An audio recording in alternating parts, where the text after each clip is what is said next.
ఒక ముఖ్యమంత్రి వచ్చినప్పుడు ఆయన వెళ్ళే స్థలం అంతా శుభ్రంగా ఉంటుంది. ఇరుకైన సందులు గొంతులలో ఆ ముఖ్యమంత్రిని తిప్పరు. బురద కలిగినటువంటి చోట్లకి ఆయనని తీసుకొని వెళ్ళరు. ఒకవేళ వెళ్ళాలంటే ఆ మార్గం అంతటిని శుభ్రపరుస్తారు. రేపు దేవుడు నీ జీవితంలోకి రాబోతున్నాడు నిన్ను తీసుకొని వెళ్ళటానికి.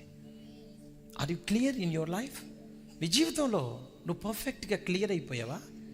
ఎక్కడెక్కడ చెత్త ఉందో ఊడ్చేసావా? నీ మలినాలని, నీ బలహీనతలని, నీలో దేవునికి ఇష్టం లేని స్వభావాలని నువ్వు తీసేసుకున్నావా? ఎట్లా వస్తాడు? వచ్చినా ఉంటాడా? ఒకవేళ వచ్చినా నిన్ను అంగీకరిస్తాడా? మనందరం ఓట్లు వేస్తే గెలిచామంటారు ముఖ్యమంత్రి. ఒక ముఖ్యమంత్రికి మనం వేస్తేనే ఓట్లు గెలిచాడు. మరి ఇప్పుడు ఆయన ఇంటికి మనం తీసుకొని పోతున్నాం. మీరు చెప్పండి, అబద్ధం ఆడకుండా చెప్పండి. నాకు ఆయన ఇంటి దగ్గరికి పోయి కారాలు పెట్టినట్టు ఇప్పుడు కుక్కలకి కనుక తరివినట్టు జరుగుతుంది. మరి ఆయన ఇంటికి ఎందుకు రాణిస్తారు?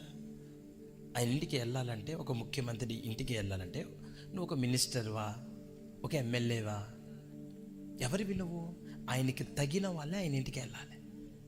మరి పరలోక రాజ్యం అంటే ఎంఆర్ఓ ఆఫీస్ లాంటిది అనండి. ఆధార్ కార్డు జిరాక్స్ కాపీ తీసుకొని పోవచ్చు. అర్థమవుతుందా మీరు చేసే భక్తి మీకు? మనం వెళ్ళాల్సిన స్థలం ఒక ముఖ్యమంత్రి కాదు, ఆయన ఒక 5 సంవత్సరాలే. 5 సంవత్సరాల పరిపాలన చేసేవాడి దగ్గరికి వెళ్ళాలంటే ఒక అర్హత ఉండాలైతే, రేపు ఆయనే ఒక రారాజుగా నిన్ను ఏలుబడి చేసే ఒక ప్రభుత్వం మనకి రాబోతుంటే, ఆయన ప్రభుత్వంలో నిన్ను ఒక ముఖ్యమైన వ్యక్తిగా నిలబెట్టుకోవాలని ప్రభు ఇష్టపడుతున్నాడు ఈ రాత్రి.